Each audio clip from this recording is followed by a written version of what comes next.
Steven, I know I usually play the old man on this podcast, but did you even feel old when you saw that Sauce Gardner didn't know who Jessica Alba was this week? Yeah, a little bit, but it also made me feel bad for the younger people. It's like, who do they got now? Like, who are these celebrities they look up to now? Who's their Jessica Alba of their generation? Apparently Zendaya. Zendaya. Zendaya's like, uh, she's different than that. It's like that average kind of heartthrob for Yeah, she's the younger generation of males, and kind of the same with females too. Like, there's no super. I guess all the Chris's and stuff, they still resonate with the younger generation, probably of females. We got to go on both sides here, Derek. We can't just talk about the heartthrobs from one gender. But yeah, Jenny Ortega, I guess, the I don't one even know from who that is. Wednesday. I don't She's even from know. Wednesday, or Jenna Ortega, isn't it? Jenna Ortega. Anyway, Ice Spice. I just felt really old when I saw that because I'm like, Sauce Gardner, what, born 2000? 2001? Sauce Gardner And I have, is born and in 2008 or August 20. Wait, God damn it! It just went. Never mind. He was born in August 31st of 2000. So yes. good Lord. Um, to me, I mean, I have younger brothers and sisters born in the 1998, 1999. They all know who Jessica Alba is. I Right. think that's more on Sauce Gardner not knowing Yeah. celebrities. Correct. Yeah, Correct. so And that's fair. That's okay. yeah, but Jessica Alba, good Lord, that's like the equivalent. Like you and I know who Farrah Fawcett is. Right. Come Shout on, out to Man in the House. exactly. Yes, Yeah, no, fair. But who's the other one? There's um uh there's another, like, I think Cindy Crawford. Halle Berry is one who, like, seems to resonate across all generations. But Yeah, because of the Flintstones. I'm kind of You could say what you want. She was great in the Flintstones. she was great in the Flintstones, in the James Bond movies. Die Another Day. She died another day is not great. It's not a great James Bond movie, but she's great in it. She's great in everything, Stephen. Correct. Welcome to Just Your Opinion, man. Stephen Langford, Derek Papa. Thank you to the Ernies for joining us once again. And a new member on the chat, Layoff. Who are you, Layoff? But sorry we're Who are late. you? Who are you? Let us know who you are. Sorry we're late. We're tardy to the party because we wanted to see the end of the Celtics and 76ers game, and it didn't disappoint. Went to overtime, and it looked like Marcus Smart got a game-winning three in the end. Did not count. So that series is tied up 2-2. So we will get into that later as we talk more NBA playoffs. Yeah. But, Steven, we have been on since the Warriors won game 2, and that was a great victory. And then game 3 happened last night. So let's get to it right now. Game 2. The whole week after game 1, I've been talking about how the Warriors need to play more physical. They need to play more inside. And when we got the news that Kevon Looney was sick, I was like, well, shit, that's not going to help. And he did play in the game, so his Iron Man streak is still intact, but he did not start the game. And when JaMychal Green started, I was like, oh boy, we are going small. Yeah. And it worked. The Warriors, that's the thing about the Warriors. You live by the 3, you die by the 3. And in game 2, they lived by the 3. They shot amazing. Steph Curry did not have to have a spectacular game. He scored 20 points. It was Klay Thompson who finally came, and looked like Klay Thompson of old in the playoffs, playing against his hometown team. And he had a great game. He didn't need to play in the fourth quarter. He scored 30 points. He was magnificent. I think he scored 19 in the first half. Yeah. JaMychal Green was even playing well. And the Warriors just did a good job defensively on Anthony Davis. And LeBron James and Anthony Davis didn't have to play in the fourth quarter. Neither did really any of the Warriors. They all got their rest. And I know Jeff Van Gundy, you didn't watch the fourth quarter of the game last night, Stephen, but Jeff Van Gundy was all over the idea that fourth quarter rest is a big deal. He was like, that is the most overrated thing of all time. And he was making fun of Mike Breen. And Mike Breen was like, well, if you're a 38-year-old LeBron James, it probably, is significant. He was like, no, it's not. It's stop it. You're stupid. I want to talk about my hot dog stuff. Did you see that? What, you mean Jeffy Hot Doggy Jabroni Poo? Whatever his name is? Whatever his Jefferino nickname hot was? dog buddy. Jefferino hot dog buddy. Get it Jefferino right. Come Hot on. Dog Buddy. Yeah, sorry. So LeBron James and Anthony Davis were well rested, and the theme of this postseason, and usually every postseason with Steve Kerr, is if it's not broke, don't fix it. So they went with JaMychal Green once again, and I thought it backfired this time, going into Game 3. And even though the Warriors shut the lights out in Game 2 and had a magnificent game and won by 27, if we had a podcast, I would have told you, great game. It's not going to be the same in Game 3. They can't rely on this every game. So each game in the series has been something different. Game 1, it was a physical matchup, and the Warriors caught up in the end to get it a little closer, but they lost. Game 2, it was just the Warriors being the three-point shooting, masterminds that they are, and they won that game in a rout. And then last night, the Warriors just got out physical once again. And I thought that they looked good for most of the first half until the second quarter. And I'm glad Steph said this because I thought the same thing. At around 7:30 in the game, the Warriors are up, 40-29? Yeah. And the big thing with me in the playoffs is I hate, you probably heard me say this before, Stephen, but I hate squandered opportunities. And there was a moment where Steph Curry was going to throw to Klay Thompson on a fast break, and Klay Thompson did not see him whatsoever. The ball went out of bounds, turnover. 1 of 19 on the night. And ever since that happened, everything changed. The Warriors went cold. Draymond Green says the game stopped, and the referees started dictating the game. And, the Lakers went to this zone defense with Austin Reeves on, I believe it was Austin Reeves on Steph Curry, and Anthony Davis just kind of playing center field and guarding the basket. And it worked. And I know that a lot of Warriors fans and the Warriors themselves are upset with how the game was officiated. Like I said, Draymond Green said that the game stopped. I thought the Warriors stopped themselves. I can understand that, you think that the referees kind of slowed the game down a little bit, but I thought the Warriors, the 30-8 run is inexcusable, regardless of what happened with the referees. I know Draymond Green's upset with the blocking calls that went against him. Right. But that shit's going to happen. So I thought that they got away with their style of play in Game 2, and then in Game 3, it totally backfired. They were not the more physical team. They died by the 3. They died hard by the 3. They could not get anything going in the post. It felt like everything they were trying to do, it felt like they were just too small. Like Anthony Davis was going to block everything down. I thought that they needed to become more physical. I love the Andrew Wiggins dunk, but there wasn't enough of it. And the Lakers proved to be the more physical team. Yeah, but even a couple of minutes before that, you had the JaMychal Green missed dunk, and it was ugly. That was that kind of showed you how the Warriors were playing in that third quarter. And that dunk was sick, but I kind of agreed with Jeff Van Gundy on the broadcast when he said, like, he likes Davis's movement. I don't like Wiggins had all the time in the world. If you watch, he's just waiting at the 3-point line until he realizes, oh man, I have an open lane to the hoop. I'm just going to run as fast as I can and jump, and maybe I'll get the ball. And then Anthony Davis just got in his way. I don't consider it like a poster on Anthony Davis so much as like that poster on Luka Doncic. That's just me. Yeah, but no, I agree. But what this series has come down to, and this is why I think it could hurt both of these teams whenever they advance, is your stars need to play well. Like, that's it. And it wasn't really so much that for the Lakers. Obviously, LeBron did what LeBron did. He didn't have any first quarter points the first time in whatever it's been, 275 playoff games or whatever record since he didn't score a point in the first quarter. But he ended up getting it going in the second half. I thought outside of a vintage Steph 3-pointer, I don't think he played that well. I thought Klay was starting to really heat up, and I also think that was part of the second quarter. That turnover, it kind of slowed Klay down too. Mm-hmm. And like that's been the story of this series so far, is whether their stars show out or not.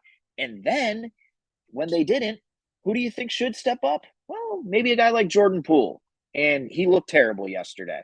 So outside of a couple of nice passes here and there, he had a nice layup, but for the most part, he looked discombobulated out there. Again, kind of looks like he's frantic with the basketball. We're getting that version of Jordan Poole.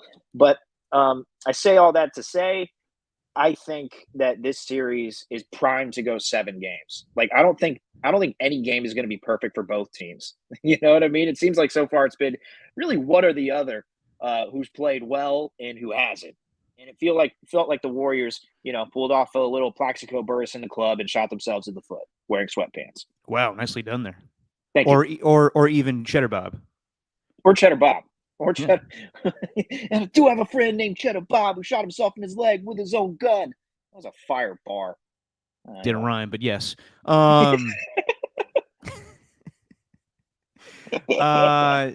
Did you think, though, that the game was officiated poorly? Did you think that the officials had anything to do with the Warriors getting slowed down? Did you think that it was, it wasn't a fair 30-8 run by the Lakers? Well, I mean, if Eddie Griffin says so, then yeah. I mean, of course, I agree with what Eddie Griffin had to say. You saw that, right?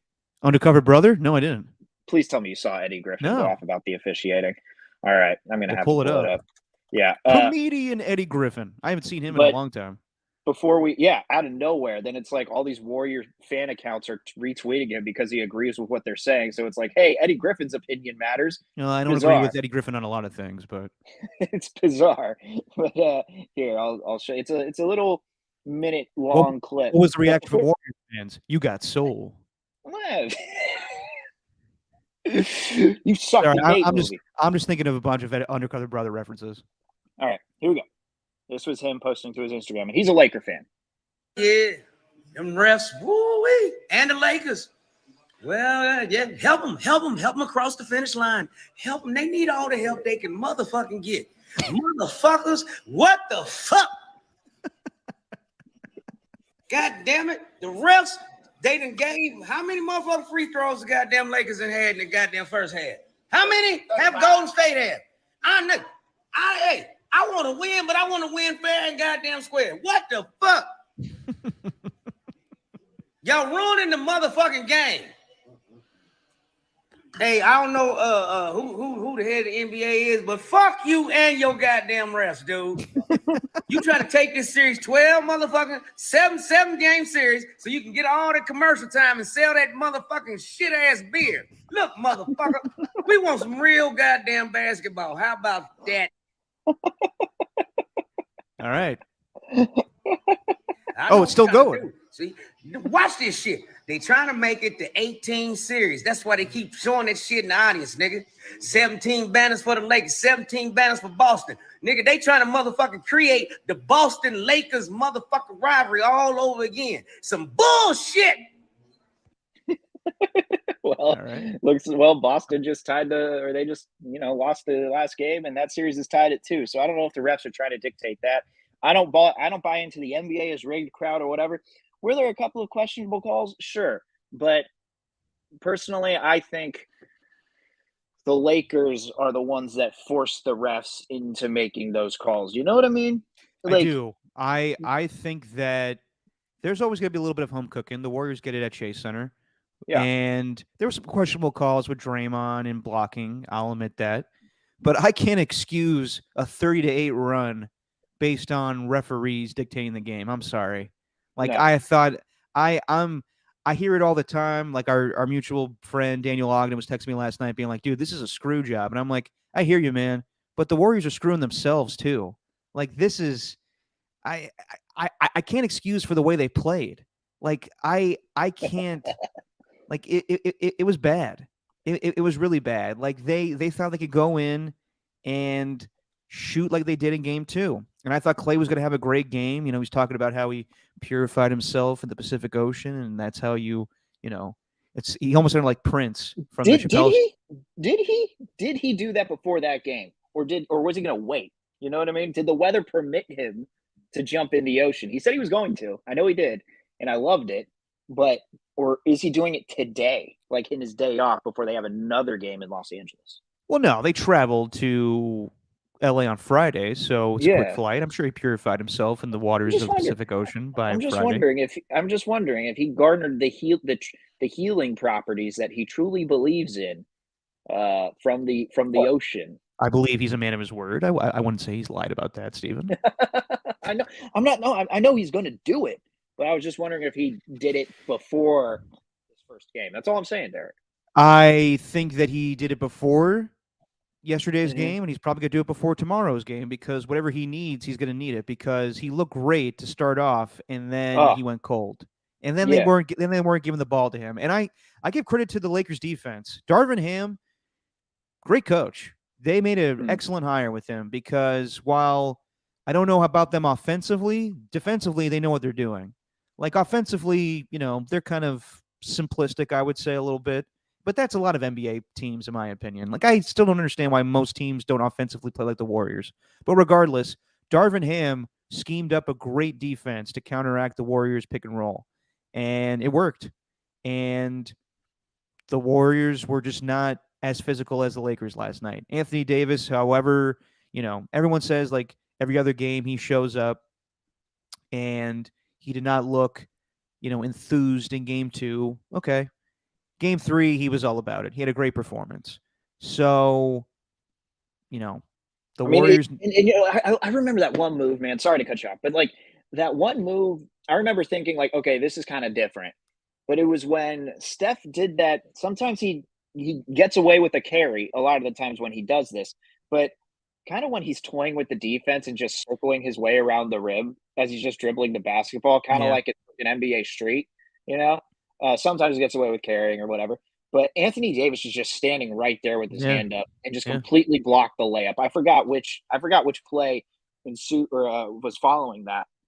But it's little things like that the Lakers are doing, man. Just to blame it on the refs, I don't know. I think that tries to take away from how poor the Warriors played. Like they did not. And if you're going to use this guy as your one piece of credibility, this guy, oh man, we got Eddie Griffin on our side. Now our point's validated.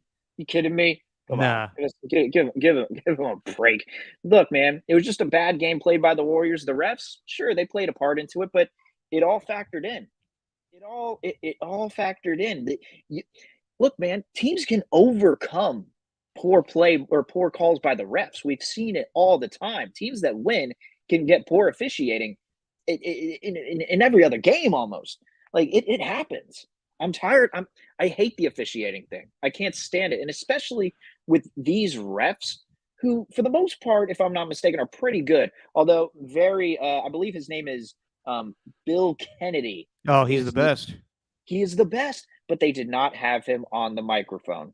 He was not the one doing the calls to the TV screen, and because he puts on like a show. He makes it like a theatrical performance every time he makes those calls. I was sad about that. He kind of reminds me of Mike Carey, if you remember him as an NFL official. Yeah, a little bit. Except didn't Mike Carey have the lisp? No, Mike Carey went on to be an analyst, a rules analyst for Thursday Night Football with Jim Nantz and Chris Sims, and he would get every call wrong. Oh, yeah. I remember that guy. But whenever Oh Mike my Carey gosh. did a call, he was always like there was emphasis on who the team was that caused Right. the penalty, and almost felt like he was judging them. He was always like Gosh. defensive hold, like, and he was like pass interference, defense number 21. I Your gotta damn show, fault. yeah, this guy. Yeah, Mike I Carey. remember him. Yeah. Oh, that's Good great. ref, terrible yeah. on TV. I like how this guy's scratching so much for content on pro football history. It's what happened to NFL referee Mike Carey. Continuing on. No, I'm just saying, Stephen, that if the referees, did dictate the second quarter, okay, but that shouldn't stop the Warriors from scoring. And yes, it was excessive. It was excessive with the calls a little bit every time the Lakers fell to the ground. But also, are we not surprised? I mean, like the Warriors have fouling issues all the time. It hasn't been a thing prior to this game. Draymond Green has said it on his podcast numerous episodes now. I got to stop fouling. They're all fouling way too much. Yeah. Yeah, and look, man, I want to talk a little bit more about Jordan Poole. Like, I'm sorry, but this Lay it dude's on getting me. paid. I mean, this dude's getting paid, right? And it Yeah. actually hasn't kicked in yet. And did you see that Cameron is starting up stuff with Jordan Poole? He's saying that he Hold heard on, that hold on, he's hold on.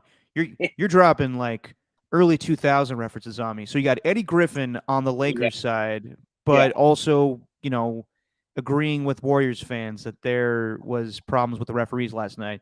And then you right, got Dipset leader Cameron now in the yeah, fold with Jordan Poole. yeah. I mean, do you want to watch it? It's a clip. Sure. God, we're all these has-beens just coming out of the woodwork. Look, man, I'm trying. We're making That's this entertaining. Cameron? You're not gonna get this. You're not gonna get this. That's Cameron. That's Cameron. Jordan, Where you spent $500,000 Oh, on that a is Cameron. spice date. He's a munch. You're a munch. Is that Ain't Mace? a fucking munch. This is not you from last year, bro. Go back to Milwaukee and figure it the fuck out and get back in the playoffs because you look crazy. What is this? Hold on, Steven, pause this. What the hell am I You looking got at? niggas out. I don't know. I don't know what any of this is. Hold on.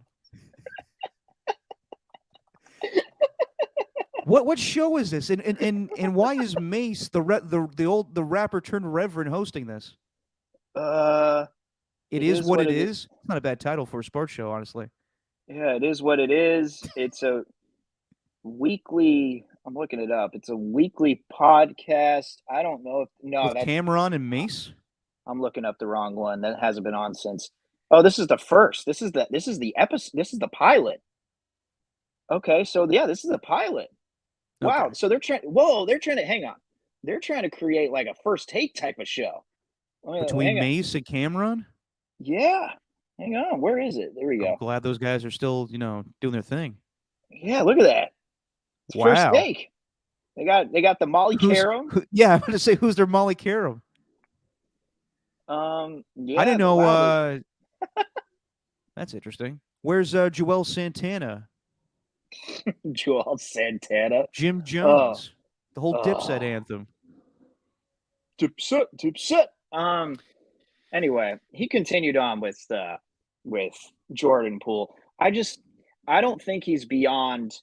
I just don't think that Poole is beyond reprehension, if that makes sense. Like, I think that he is. I think that when Steph and Clay are off, you need someone else to do something. Not just like I don't need him to do it for an entire game. I'm not saying I need Jordan Poole to go out there and score 35 points and save this, but you got to give him a break. Yeah. Like Steph and Clay, like Clay was going off. Steph was still trying to get into a rhythm, but you need someone else to provide the scoring. No one else was really doing that yesterday. Wiggins was okay, but Poole was just, I don't know, man. Poole's just been he does not look like the type of player that has earned that contract that he was given. And Yeah. I understood but I understood why they gave it to him at the same time. Like I get it. He's a really talented player. He's got a ton of upside, still super young, but I don't think it's that harsh to say really what Ernie is saying right now. What do we call him? Ernie 1 or Ernie 2? Or Ernie 1A, Ernie Ernie won. 1B? The original, the OG Ernie. Sorry, other Ernie. But Poole has been a disappointment in the playoffs. Like I don't think it's unfair to say that. No, it's fact. And we haven't even talked about this, but that video, I guess that was circulating a little bit in Game 6 during the Kings series, where Draymond goes to tell Jordan Poole something, and Jordan Poole is not having it. He pushes him away, and then Steph comes in and he's like, "Hey, listen, I don't know what you're doing right now, but you got to listen to your teammate." Right. Jordan Poole looks a little lost right now, to be completely honest, and I understand that he's proven himself way more than Jonathan Kuminga, but a big thing of why Jonathan Kuminga has not played is because of his immaturity. Right. And you could see it on the bench. You could hear it in interviews a little bit. Jonathan Kuminga is upset that he's not playing. And another reason that Steve may not be playing Jonathan Kuminga right now is because while he is young, he doesn't really have a big basketball IQ yet. And sometimes I wonder that with Jordan Poole sometimes, where he's doing these stupid things, to be completely honest. So dribbling with no plan. Just looks like he maybe wants to go to the rim. Like it's like, hey, if you're taking the ball up court, just think in your head. do I want to take it to the rack or do I want to dish it out? You're thinking both. You can't be thinking, oh, I'm gonna think both options when I'm doing this. Ooh, I'll see which one's open. No, you're not Tom Brady. You know what I mean? You're not just gonna have the first and second and third read and go through your progressions. You're not gonna do that. Just make one decision and go for it. Because I trust him. And really, they need a guy who can get to the line right now. And especially in any of these games, if they're going to combat anything like that, Wiggins is clearly not going to be that guy. But Poole getting to Well, the why line, not? because he just it looks like Wiggins is more trying to shoot the three lately, like as opposed to going to the rim. No. I don't want that. I don't want I that know, at all. but he only had 2 free throws in his last game. No. Okay, this is what I'm talking about. Okay, the jump shooting stuff. The Warriors got to be equal parts pretty jump shooting team and physical nasty team. Like this is not going to work every game. Like each game in the series has been different, but you can't count on a barrage of threes like in game 2. You got to have it from Stephen Clay, and hopefully they fall down. I don't know what you do with Jordan Poole. Hopefully he comes out there in minimal minutes and gives you some points. But they have got to change their style up. I'm ditching the JaMychal Green lineup. Go back to Looney, and Andrew Wiggins needs to be that guy from a year ago, slamming it down against the Dallas Mavericks. He's got to play inside. He's got to bang up against Anthony Davis. He's got to do the same thing against LeBron James. Draymond Green's got to be that guy. Kevon Looney's got to be that guy. Jonathan Kuminga's got to be that guy. I know that Steve Kerr is hesitant to play him, but at this point, you need bigger bodies. They have got to be more physical. That's just the bottom line. Yeah, no, I agree. It's just you can't have free throw disparities, man, like they have. No, you can't be. gotta, I mean, what were they like plus 26 in game 1 in terms something of like free that, throws? yeah. In this one, I mean, they had a 20-point free throw disparity. It wasn't as bad as game 1 because the Warriors didn't have any in that one. And the Warriors had 17 free throws in this second game. But honestly, like looking at box scores and looking at end results, that doesn't matter because that doesn't quantify how they actually played through the first half and the middle and halfway through the third quarter. Really, it was over 2.5 quarters later. Like that's what it was. So, oh yeah, no, it was. I mean, like Steph was playing a little bit in the fourth quarter, and I was like, Steve, at this point, man, let's just end this thing. It's over. Yeah. So I think that they need to try a more physical lineup, and whether that's GP2 getting in the fold a little bit too. I mean, I don't know. Jordan Poole, you could play him here or there, but I don't. He needs to have a set plan when it comes to when he's on the court. What do you think about? This is going to sound crazy. Patrick Baldwin. Well, no. What if? No, I'm not going. Patrick well, Kolsky threw that one at us on Friday, and I was like, "Ooh, oh, geez, Kolsky, genius." I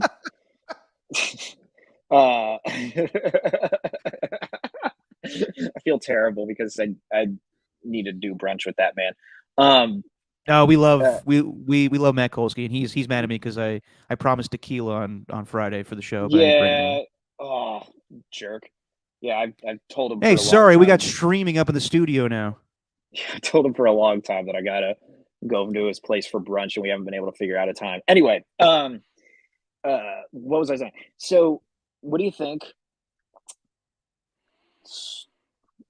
Go ahead. No, this isn't gonna work. This isn't gonna work. Throw it at me. Throw it at me.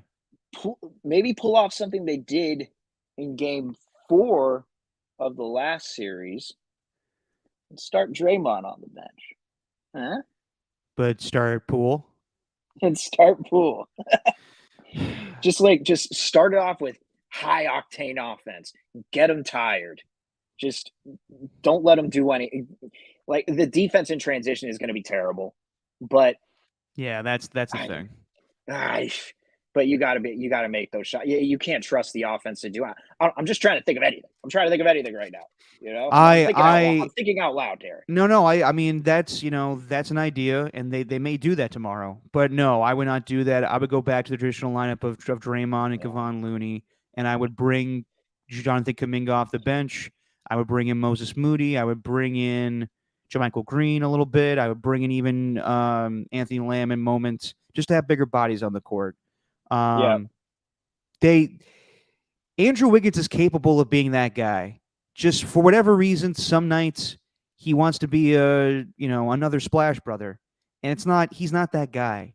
He needs to be the inside man to. I mean, like Anthony Davis played great last night defensively, but he could be had. He's not super tough. But Right. neither is Andrew Wiggins. So, but he can. I mean, we've seen it before. We saw it last night. He can be physical with dunks. He needs to be more physical. Draymond needs to be more physical. I know I said, a previous podcast that I want Kevon Looney to score 23 points in a game. I don't think that's happening, but he needs to be more physical. It's just what they need to do to win this series. Otherwise, it's not going to happen. Right. Yeah, and we need Wiggins to. I agree. You need him to have this mentality of, look, when I get the ball in my hands, I'm going to score. I'm not going to just wait until I get an open shot. Maybe try and fix something. Maybe post up so I can get a step back and try to, I don't know, maybe get in the triple threat position and try to create a play from that way. Like, no, just go to the rim. Try to get to the line. Don't try to overcomplicate it. And you know what? This starting five, the best unit in the league up until Wiggins' injury. Like, how can they not return to that form? I don't know. So they do need to probably go back to that. But you also you need, DiVincenzo. He does all the little things great. But a lot of wasted possessions whenever he's taking shots. Yeah. It's great that he's getting all these offensive rebounds. Like, it's great that he's putting the hustle in. Like, that's all you want from these guys. But at some point, something's got to give with these shots, man. It's just like some of these threes that he's taken. It's like right off the backboard. They're clanking everything. Yeah. You need DiVincenzo to step up. All these guys do. All these guys need to improve in one way or another. But I don't want those guys going to the rack. Like, No. Steph is capable of it, but I'm kind of getting tired of the whole. I'm going to run around for a little bit and then find an open man. Like, Yeah. if you have an open lane to do the his usual layup that looks beautiful, then take it. But this, I'm going to drive and I'm going to go back and try to get up a little bit over Anthony Davis. He's going to block that every time. It happened last night. So I Yep. think that they need to go, stretch the court with Steph and Clay. And if they're sorry, is my thing charging? If sorry, I didn't know my computer was dying or not. And they need to go inside. They need to go inside with Looney or Draymond or Kuminga or Wiggins. They have got to develop a physicality, if that made sense. They just need to get more physical in this series. That's just the Yep. bottom line. And they have not shown it yet. They got away with it in game 2. And game 2 was the first time where I was like, damn, they look explosive again. They look, like a beautiful offense, just moving the ball around like they did. Steph Curry with his 12 assists. And they looked like, for the first time, in my opinion, like, okay, they look like a championship team again. And then they reverted back to the regular season team that we saw for most of the season. They have just got to find a way. Like, in previous championship runs, they were able to do this because they had guys like Andrew Bogut. They had guys like Mo Buckets. Even JaVale McGee. When they needed physicality, someone brought it. And that's, I think, what they're lacking a little bit, even with Andre Iguodala out. And, we got some good news about him. And he may come back for the Western Conference Finals if the Warriors advance. But at this point in his career, I really don't know what Andre Iguodala brings to the table. He's more like a Udonis Haslem type. So that's a good story because we love Andre, and he's been so integral in this whole, championship run. But when he comes back, okay, I really don't know what to expect. Makes the biceps look a lot better for the team, though. Well, great biceps on Andre. By hands down, the biggest pythons of anybody on the team. No, but what you're saying though, the Warriors reverted back to the regular season. Like, no, this is who they are. They're on one night, they're off one night. This is who they've been all year long, even in the last postseason series. They're on one night, they're off one night. That's why it extended to 7 games. The Warriors are like a box of chocolates, Derek. You never know what you're gonna get. One time you might pull out a nice, tasty peanut butter cup, or like a chocolate with caramel, or one time you might pull out one of those shitty ones with coconut in it. No one likes chocolate with coconut. Everyone's sad if they get the coconut flavor. Damn, Steven, that was beautiful. If Hollywood needs some scabs for this writer's strike, they should call you up. Yeah, I know, right? Yeah, I'm open for biz as all of you are protesting down Hollywood Boulevard. Sounds so judgmental about it. I know, right? It's much. Get back to work. creative assholes. Yeah. Oh man, I'm not gonna lie though. I can. This is a sad topic, but watching all like the late night hosts and stuff talk about how important writers are to their team, and then like hearing James Corden talk about that, and knowing like everything that's been revealed about James Corden, it's like I'm pretty sure the writers probably hate working for you. Yeah. Anyway, You know, let me just tell people, most people in show business are not nice people. So any Right. of the stuff that comes out from Ellen or James Corden, yeah, they're gonna be assholes most days because they not to defend that stuff, but they got shit to do. So I kind of understand also. yeah, yep.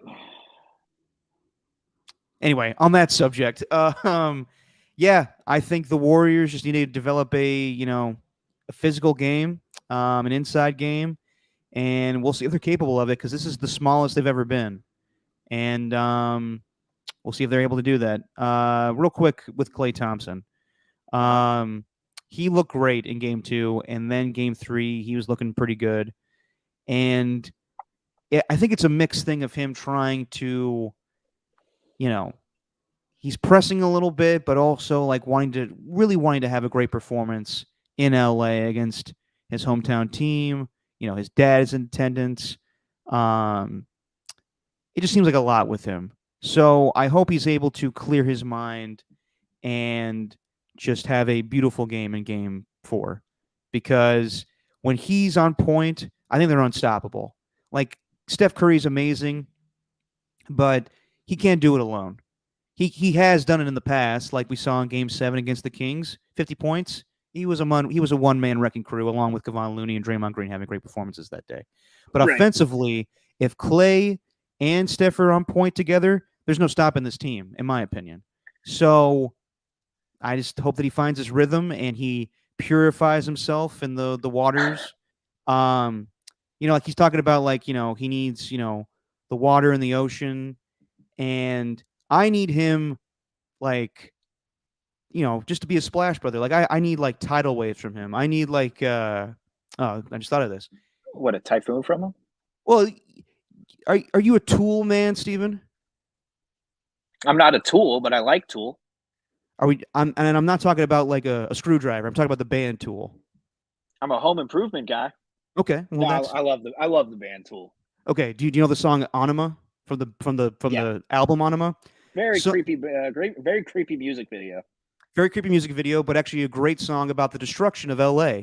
And there's a line in the song where it's like, I'm praying for rain.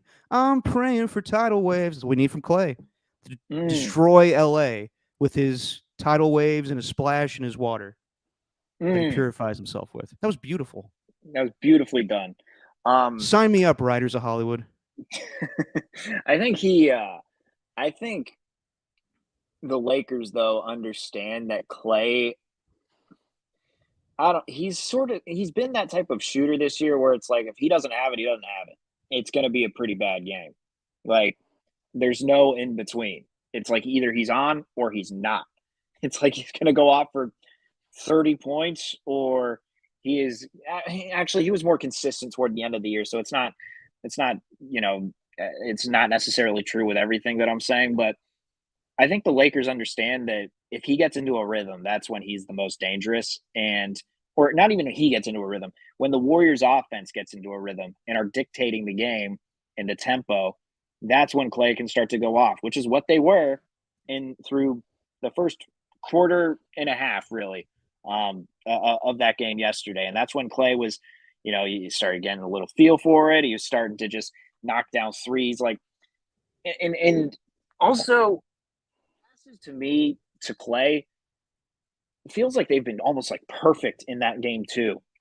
But the passes to me in Game 3 to Klay weren't as accurate. Like I was seeing that a lot yesterday, whereas like not exactly placing the ball where they should. I think that's something that's underrated about what guys like Draymond Green do and Kevon Looney. Whenever he gets an offensive rebound and passes it out to the 3-point line, they know exactly where to place the ball for Steph and Klay. I wasn't really seeing that too much in Game 3 yesterday, getting all technical and acting like I'm a professional shooting coach. But I think the Lakers understand, though, bottom line is they know the Warriors can't get into a rhythm, because if they do, then Clay is getting into a rhythm, and then there's going to be nothing we can do to slow them down. So what do? We're going to go to the line. We're going to try and draw fouls. We're going to get the refs involved. We are going to slow this down and play this game at our pace. And that's what they did last night. Yeah. And we haven't even talked about LeBron James, really. Like, you mentioned it briefly about how he kind of took the first quarter off. Not off, but he was, being a facilitator like he has been for most of the series. And then he started to kick it up a little bit. What did he finish with last night, actually? He had 21 points. Okay. So I'm still waiting for the moment where Anthony Davis doesn't get things going, and then LeBron James has to take things over, because that could very well happen too. I'm just preparing for the inevitable with both of those scenarios where the Warriors, like as we saw last night, cannot knock down shots, and they cannot stop LeBron James and Anthony Davis at the rim. They've got to find a way to do it, otherwise, the Lakers are going to win the series, and it will suck. Right. Yeah. And we also, we haven't even mentioned D'Angelo Russell, who took over the game in the beginning. Had a great, Lakers do not have great three-point shooting, like Jared Vanderbilt, not great. Rui Hachimura's all right off the bench. But, yeah, D'Angelo Russell and his revenge tour against the Warriors has played very well. So, when they need a shot from him or Dennis Schroeder, they're getting it. So they've been able to be equal parts physical and a pretty jump shooting team, and the Warriors have yet to show the physical side yet. Yeah. I think we could see it, though, in Game 4. Oh, yeah. No, I watched the post-game show last night on NBC, and I listened to a very brief and to-the-point Draymond Green about everything. He was not happy with the way that the game was officiated, but I think they're going to be focused. It usually, with every playoff series, it feels like, even without the Warriors, the more desperate team wins. So, the Lakers win game 1. The Warriors don't want to go down 0-2, and they tie the series up. The Lakers, they're at home. They get that win, and now the Warriors can't go back to Chase Center down 3-1. So they got to win tomorrow. And I feel like that's usually been the case in this series so far. It just goes back. It alternates back and forth. There's really no rhyme or reason to anything. It's just, this game it's going to be the Warriors. This game it's going to be the Lakers. And hopefully tomorrow it will be the Warriors that figure things out. It's a desperation game, man. It's a desperation game. It is. Yeah, they need it bad. Real quick, watching the game on Thursday, Game 2. You think maybe Jordan Poole hasn't been playing well because Zendaya's in the crowd, and apparently he attempted a relationship with her and got denied, and it was just a double date comment. It was not he attempted a relationship. Yeah, well, he shot attempt and didn't go in. Yeah, well, I mean, it's kind of like what he's been doing in this postseason, right? He's just kind of. I mean, you could picture it like Zendaya, her face at the hoop, Jordan Poole trying to dribble toward the hoop, and then just falls over and loses the ball out of bounds. Yeah, can see that. But it must have been tough for him to see that old Tom Holland sitting next to her. The just delightful young British actor, who is in a. Dude, he's funny, man. Come on, give him credit. Take it or leave it with him. But I'm not really a Spider-Man fan of his films. You don't like the new ones? Not really. No. Really? I will die on the hill for Tobes McGobes. Why? Because they were great. That's a terrible hill to die on. I'll die on that hill. Spider-Man 2, not that good. Spider-Man 3, even worse. Okay, stop. Spider-Man 2 is a great movie about how people turn on you when you are a hero. Every movie's about that. Watch it again. Spider-Man 2 is fantastic, Steven. All right, whatever. And they say that a hero. No, well, also Tom Holland, it looked like, Kolsky brought this up too. It looked as if like someone, like whoever was next to Tom Holland was explaining basketball to him. Probably. That's fair. What else do you expect? He's a kid from England. No, that's true. That's true. Also, I can understand the game. One time I brought my aunt and my cousin to a Giants game. It was me, my mom, my aunt, and my cousin. We get there pretty late. Game's already in the third inning. We sit down midway through the third, and my aunt goes, "Has it started yet?" So yes, British people don't understand. All right. All Plus, right, it was a big weekend for him. He had the coronation to prepare for. He didn't have time to look over this stuff with basketball and trying to do his research. okay. Hey, sorry. And actually, I'm going to revise my take that you asked me about. I'm going to revise my answer. Los Angeles, their celeb row, the thing that NBA is trying to create, NBA celeb row, Is better than New York. is pretty damn cool, man. And Yeah, it's what? like Yeah, you had a who's who there yesterday. yeah. Watching last night, you saw Don Cheadle. Who else was there last night? Don Cheadle's the only one you could think of. Well, they were Last people night that we had Don Cheadle. love Don Cheadle. You working on a Chinese restaurant in Crenshaw. His name is Lee. God damn it. His name is Lee. God damn it. No, you had like Dustin Hoffman. You had Flea, Anthony Kiedis. I forgot who was sitting next to Anthony. Flea's at every Laker game. Right, but still, Flea's a damn cool celebrity. And Yes, then you got, Ernie. I'm glad you brought this up. Danny DeVito at Chase wearing a Game 7 hat, which was kind of weird, but friend of Peter Guber, obviously, from the Batman movies. Peter Guba and Danny DeVito. Yeah. Who else was there last night? Oh, I saw Pat Sajak in the corner every time there was a free throw. Sajak. Yes, Pat Sajak was there. I want to say I saw Matthew Stafford. It looked like him, didn't it? Yeah, it did. I thought the same too. Underneath the rim. I can't remember who else they showed Kevin Hart. For whatever reason, Draymond Green was talking to him. Kim Kardashian was there. Michael B. Jordan. I'm just waiting for the video to reveal everybody. God, stop. Okay, Adele was there. Shout out Rich Paul. Well, yeah, she's there because of Rich Paul. Adele. Who's the other one? That was there. Oh, never mind. That's just showing Adele.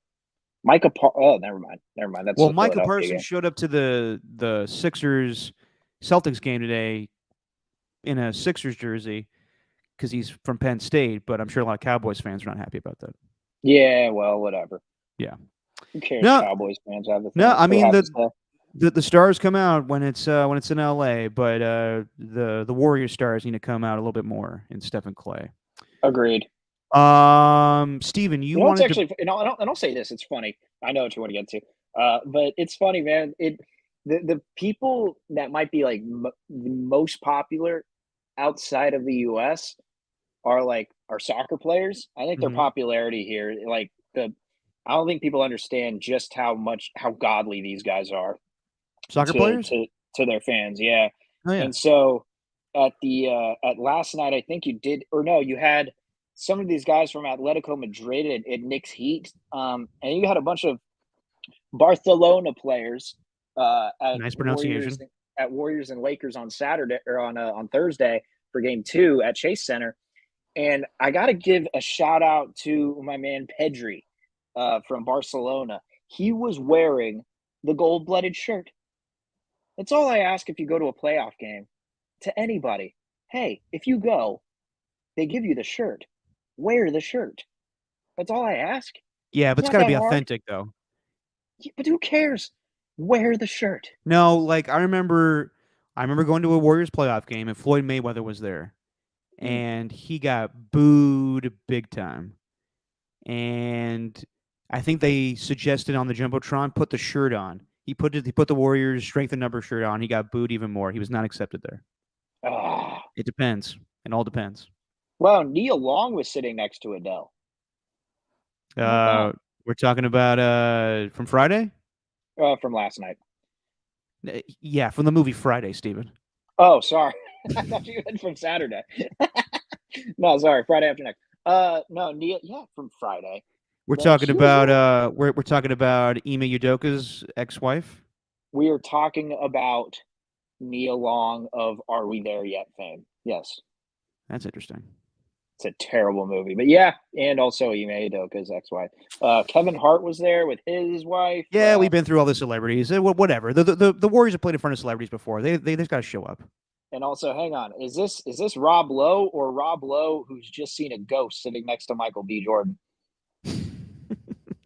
It's It's not Rob Lowe or Rob Pelinka. Sheesh. But that the guy to his right looks like my dude Jimmy Goldstein, but a little dressed down. Yeah, way dressed down, Jimmy Goldstein. I'll say. Good Jimmy, Lord. Jimmy Goldstein's still going strong though, but man. Well, he's going. I don't know if strong is the right. Yeah, is the that's right probably term. more He's accurate. going. That's He's probably more going. accurate. He's been going to games for years. You wanted to bring up JJ Redick and Tim Legler talking about legacies between Steph Curry and LeBron James. Yeah, and not necessarily the discussion, but I just wanted to bring this up because I came across the video. You know, it popped up on the algorithm, and they had an episode where it was him and Tim Legler. Obviously, Tim Legler is kind of beloved among like the NBA fans, and he gets a lot of credit for the way that he speaks about the game and how he's up on Sports Center at midnight speaking with Scott Van Pelt, but not a lot of people are watching. They have him in like the worst slot, and it's not to say he doesn't get the mornings or whatever, but I say all that to say it was a 15-minute video. I highly recommend anyone go watch it because it's a very just unbiased, and they call it nuanced in the title, discussion of legacies and like Mount Rushmores and stuff. And instantly they make fun of Stephen A right off the top. Very subtle jab. But JJ Redick basically says, I'm not going to put anyone in or out of my Mount Rushmore based on these playoffs, blah, blah, blah. So there's that. Automatically taking a shot. But I just think that us as sports fans, and this is me included, I just think overall we'd be smarter about the game if these national networks propped up their personalities like these guys. Like JJ Redick has just been really putting a knife into First Take and slicing it open for what it really is, which is a lot of BS, right? A lot of just general, hey, this one thing happens, let's create something. Well, hold on, Steven. Sometimes they have good, accurate reports, like Molly Qerim announcing that J.J. Watt's going to be the co-host of Pat McAfee show. Well, there you go. Sometimes there's accuracy there, but I mean, I'm kidding. Did you see what happened with that? Wait, no. What happened? No. She totally botched that. She goes, so you're going to be the co-host of Pat McAfee's podcast, and he's like, no, that would be nice, but no, I've not been offered that. Good Lord. Anyway, but I just think I love Stephen A. I love his presentation. I love his delivery, but I do think that a lot of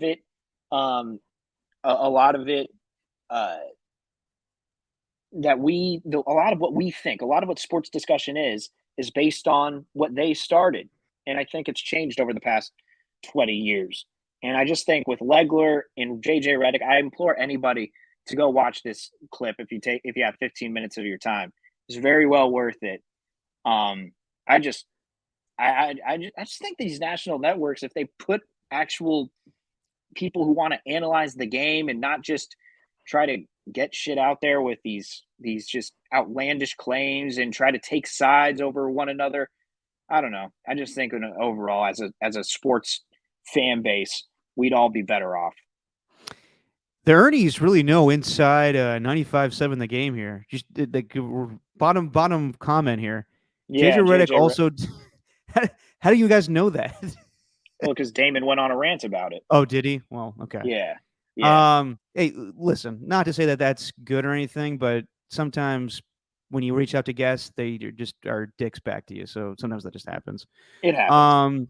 JJ Redick, I have enormous respect for as an analyst, and same thing with Tim Legler. If you'd ask me my favorite basketball analyst right now, I would say Tim Legler, JJ Redick, Stan Van Gundy, Jeff Van Gundy, and Michael Wilbon, because they all just break it down in the smartest way possible when it comes to basketball.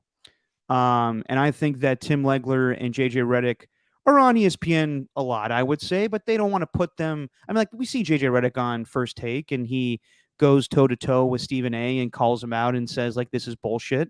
And I appreciate that. And, we don't see a lot of it from Tim Legler because, I mean, actually we do. Tim Legler's on there a little bit, but he's more on Scott Van Pelt at night because he's breaking down the games and he's so good with that stuff. They just don't buy into that stuff. Like, I think that I listened to their conversation about the Mount Rushmore stuff, and it was all just about, neither of these guys have to prove anything. Like case in point, yesterday, I watched the NBA on ABC pregame show. Sorry, Bonte, and they were talking about legacy stuff and the Mount Rushmore stuff, and Stephen A's whole thing was, eh, LeBron James's legacy is cemented. But if Steph Curry gets a fifth ring, then you got to put him in the conversation. And then they go to, like, Mike Greenberg, of course, is, milking it, being like, oh, well, you got to believe that from Stephen A. Smith. Michael Wilbon, your rebuttal. And I love Michael Wilbon a lot because he is the first person, like, he'll be the one to always say, I'm watching all this stupid crap on ESPN earlier in the day. He calls out his own network, and he just says, it's a nice cherry on top if they win this series, but it doesn't mean anything. It doesn't mean anything if these guys win another championship. They're already great in themselves. That's why, like, it's the dumbest conversation sometimes. It's just good fodder for the morning or the afternoon or whatever. It's sports talk radio bullshit. That's why I agree with you, Steven, where JJ Redick and Tim Legler and Michael Wilbon and guys like that actually break down the game and want to make it a more intellectual conversation than just like I watched the whole pregame show and I wish I didn't because it all was about legacy talk and who needs this and Anthony Davis doesn't show up. It was none of it was about breaking down the game itself. And I feel like we get that in football a lot, but we don't get that in NBA talk. Right? Because they don't watch enough of the games, I think, to actually break it down and to say what each team needs to do. It's nonstop, man. And so I'm just watching Tim Legler and JJ Redick both have a conversation. They don't need someone in the middle of them to tell them, hey, stop interrupting this guy. They had a producer, excuse me, who kind of kept the conversation going. But I don't know, man. It's just we'd just be better off, I think, if these shows were more intellectual in the way they talked about sports, and it was more teaching people about the game as opposed to just floating out some opinion about a Mount Rushmore that nobody cares about. No, I agree, and I think even JJ Redick brought that up a couple of weeks ago, where he said, "I wish, there was a NFL Live style show that he's able to break down the game a little bit." And then, of course, he got some pushback from Richard Jefferson saying, "We do have that show. It's NBA Today. That's a fine produced show and everything, but it doesn't break down basketball." And I wouldn't say NFL Live does that either, but yeah. Listen, man, I'm glad you brought this up because this is what I fight for every day when we're doing sports talk radio. Is I want it to be more of an intellectual conversation and not just some who's number one in the NBA right now. And there's more to it. Sports doesn't have to be a conversation to appeal to the lowest common denominator. It can be an intellectual conversation. Yeah, and it could be one that doesn't have to be just a bunch of just loud mouths talking over each other. But also at the same time, maybe this is just me and you talking. Maybe it's the Ernies that want it. But I don't know how many sports fans truly want that type of show. Do they really want to sit through that for 15 minutes? I was willing to sit through JJ and Tim talk about it for 15, but I mean, how many people are really willing to do that? That might not be. I mean, there's probably, I'm sure, I think people so. People that run these things aren't stupid, though. They understand what gets ratings and what doesn't, and that's probably it. Yeah, but I think also, podcasts are incredibly popular right now, and that's, that was the forum of JJ Redick's podcast, which is that does very well. Right. Even honestly, I know Pat McAfee shows kind of meatheaded-ish at times, but there are elements to it that are smart. I don't think NFL people respect that show. I think NFL people respect that show more than any show on TV right now. You see GMs go all the time. You see quarterbacks go on all the time just because Pat knows how the game works a little bit. So I do think there is an audience for, things got to be entertaining at the end of the day, but also you got to know what you're talking about a little bit. Right. And it's not just, I think also it can prop up certain players for what they're good at, even if we may not think it. I think a lot of people, for example, when talking NFL, um, I think a lot of people were really bringing to light like how good, for example, I'm just thinking off the top because you mentioned his name, but J.J. Watt and his retirement, and just like explaining from a player perspective just how good he truly is, and actually being able to use that as a talking point, as opposed to maybe someone who didn't play the game and just say, "Well, where does is J.J. Watt better than Lawrence Taylor? Yes or no?" You know what I mean? That Yeah, kind of yeah, thing. yeah. So it could be used for every sport. Yeah, no, I think that, there's an audience for people that want to hear how the sausage is made and not so much just hot takes all the time. Right. Speaking of hot takes, um, there is a guy in the Bay Area that has been ridiculed this whole week for having an opinion, and I'm here to defend him. And I'm talking about Mr. Matt Mayoko loves his hot cocoa. He went on Murph and Mac during this week. I'm sorry. Hang on. Hang on. It's the worst song you've ever made. Matt Mayoko loves his hot cocoa. He probably would Good agree with you, but Good also, Lord. have you heard the No, Franco and Cags theme song? Not in a long time. My God, Franco and Cags. That was the worst song by a mile. Okay. Continue. Matt Mayoko song got some play. Anyway, even though Matt hated it. Matt Mayoko went on Murph and Mac and was talking about Sam Darnold maybe the best thrower of the football he's seen in his time covering the 49ers. Now, I know when you hear that initially, you're like, whoa, Matt, hey, easy there, big fella. You got Hall of Famers like, Steve Young and Joe Montana, and arguably better throwers of the football in Colin Kaepernick and other quarterbacks that have had their time with, the Niners.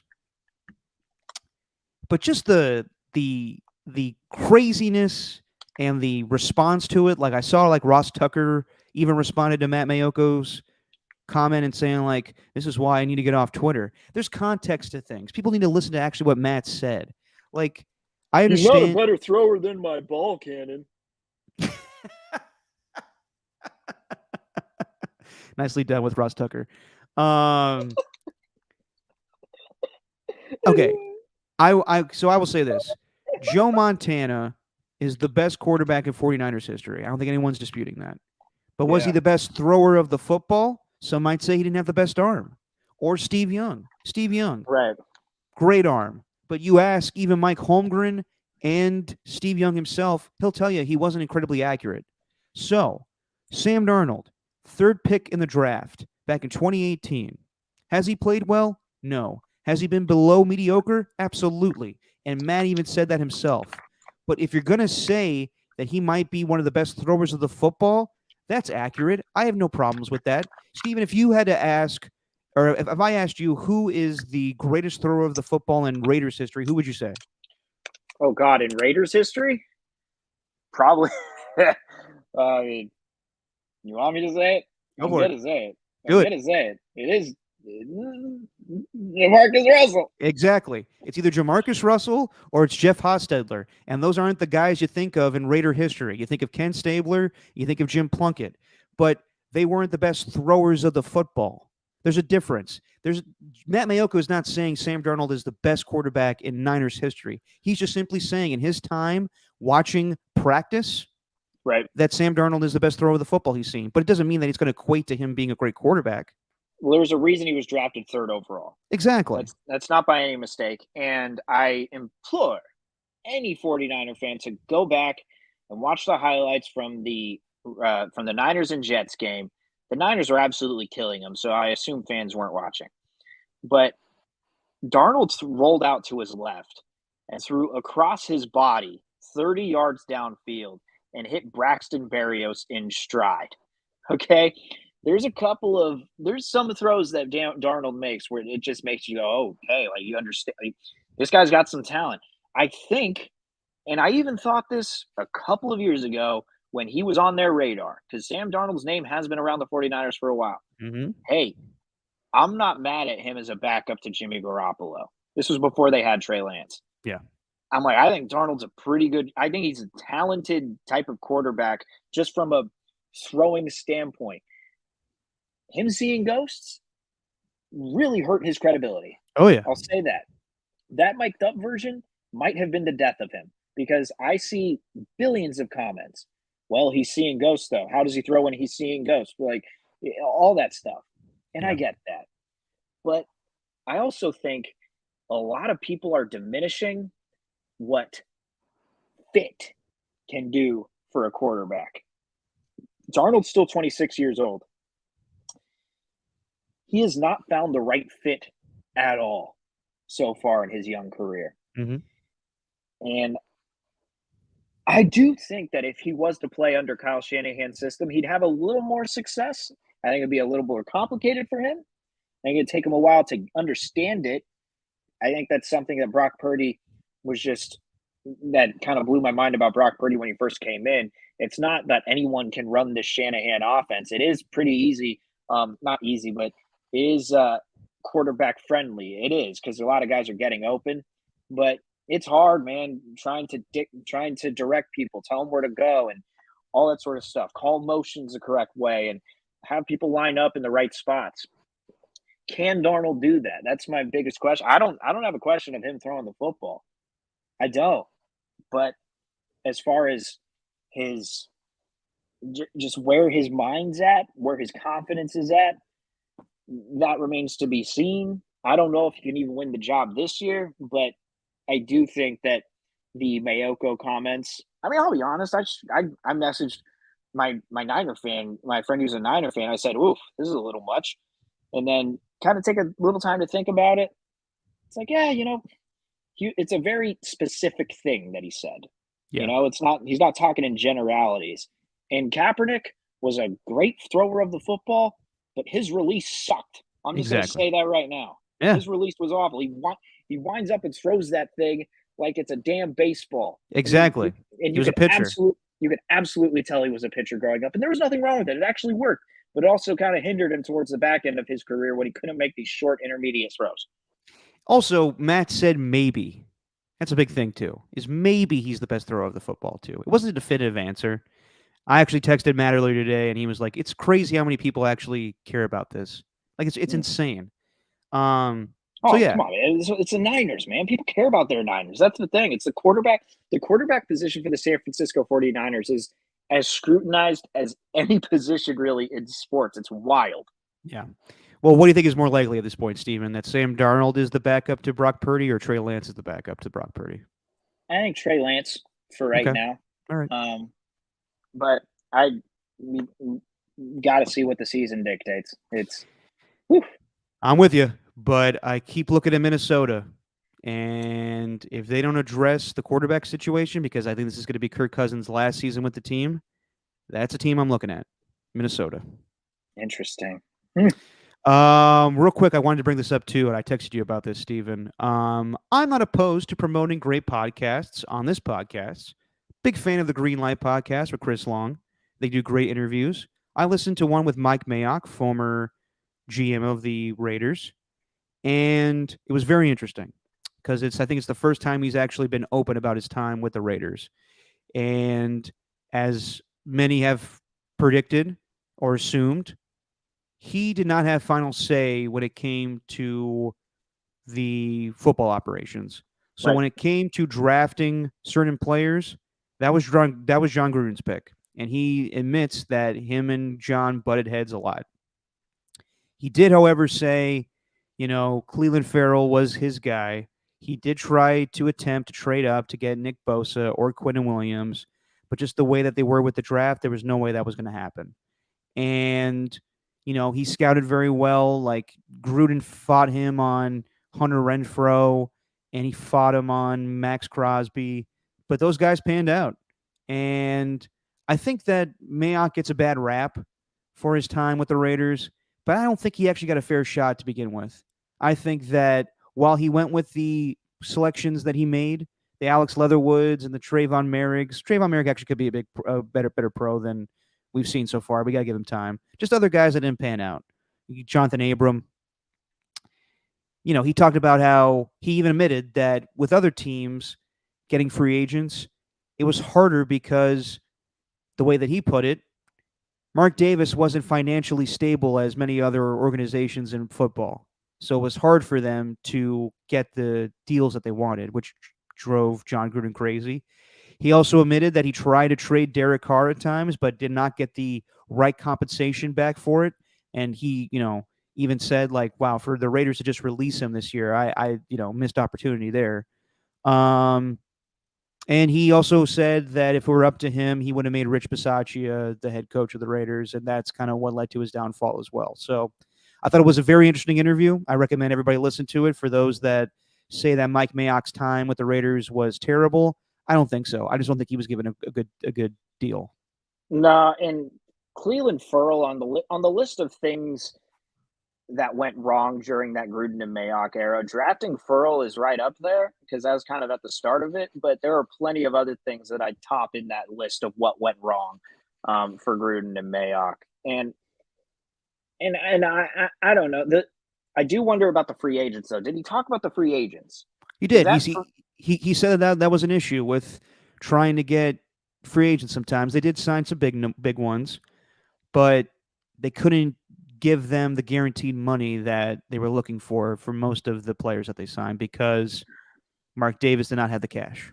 Right. And at the end of the day, he's the one that brought Gruden. So I'm always going to look at Mark Davis with this thing. He is the reason why his team is where it's at right now. Like, you set your team back 3 or 4 years. It was just, there's no progress that's made because now this new era is clearly trying to build something different. Like, it's not like they don't like this old regime of Raiders. They were done with Derek Carr. They kind of screwed him over. Maybe Hunter Renfro's on his way out. They love Max Crosby. Max Crosby's the number one guy because you can't get rid of a guy like Max Crosby. That'd be akin to getting rid of Khalil Mack. I'm sorry, I know. You're very Khalil Mack. I don't know what that voice was, but like that's what it would be though. So I don't know, man. I don't look at that era fondly, and it makes me question myself and my Raider fandom. But I've never blamed Mayock necessarily for all of that because you never really knew what the power struggle was like behind closed doors, rather. Yeah, and something he did not get into, but I always thought was a thing they butted heads on was Antonio Brown. Right. Gruden gave him a ton of leeway with everything that went on during that training camp, and Mike Mayock was the guy to be like, "This is detrimental to our team," and that was a whole crazy thing in itself the last season in Oakland. But yeah, I like Mike Mayock. I think that he's going to go back to television pretty soon here and start doing some analyst work for games. He won't be the draft guru for any network, but he's a smart guy, and I thought that if he was given a better situation, then maybe he would have been a great GM. But alas, he had a head coach that stood in his way. Yeah. Oh, God. I'm still even hesitant to watch that. Like, you told me as much as I needed to hear when you first told me about it. Like, you kind of gave me the bullet points. I don't even need to watch that. I know. Like, I know. And that era made just really going into Vegas just the worst. Can I recommend a different interview for you then? What's that? CC Sabathia on the Greenlight podcast. Very good. All right. Very good. Talks about his days with the Yankees and growing up in Oakland, and he's really taken on a New York, mentality now. He's a New York guy, but yeah, it was interesting hearing his growth from growing up in Vallejo to then becoming a New York Yankee. You actually sparked something. And I don't know if you saw it, but like Chris Bassett was on AJ Przinsky's podcast, Foul Territory TV. How was AJ Przinsky's podcast? I don't know. I watched a clip from Chris Bassett though. But I said Vallejo. Yeah, he's a Vallejo guy, not an Oakland guy, but you get the idea. Ernie too. Six Flags Discovery Kingdom. But he talked about his time in Oakland and just ownership, not willing to spend, and basically calls out John Fisher without saying his name. Mhm. and says, if you're not willing to win a World Series, then you shouldn't be an owner. And it's the right Mm. opinion. And it's just crazy because he said we're all still in a group chat, a lot of us, and we still talk about those days of Mhm. what could have been. And it's just interesting because I've always thought about it like from a fan perspective. Like anytime those types of moves were made, it's just like, oh man, I feel terrible for the fans, or the fans are getting a raw deal. Never even thought too much from the players' perspective about how much they must have hated that. Like 2 straight 97 win seasons, ownership's not doing anything to help you. We're not getting any fans. Like NBA's just kind of the players, they kind of just until really Matt Chapman, I guess, kind of pleaded for fans to show up to the playoff games after that one year. But Mhm. like, man, it's crazy to think from a player perspective just how disheartening and disrespected they must have felt just because these guys weren't willing to spend any money. Well, think about it now. I mean, like Yeah, with the way that the attendance is right now, you gotta think the players are like, shit, who are we playing for right now? right, right. And you know, the A's have had a rough week to say the least with everything Yeah, that's gone on. yeah. I'll say. Yeah, I mean, everyone's seen the Glenn Kuiper video by now, and that's a subject in its own. But today we got the sad news that Vida Blue has passed away, Mm, and I think of Vida Blue as an Oakland A, but recently he's been a fixture on KMBR with Bill Lasky. Um, yeah, Vida Blue has been nothing but nice to me. I met him a few times.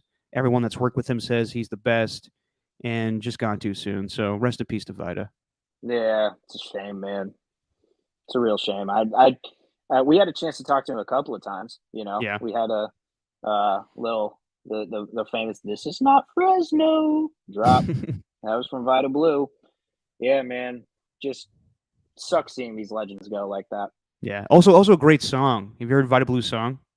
No. Oh yeah. Look it up. Vida Blue. Do. Can't remember the rest of it. Nice rendition.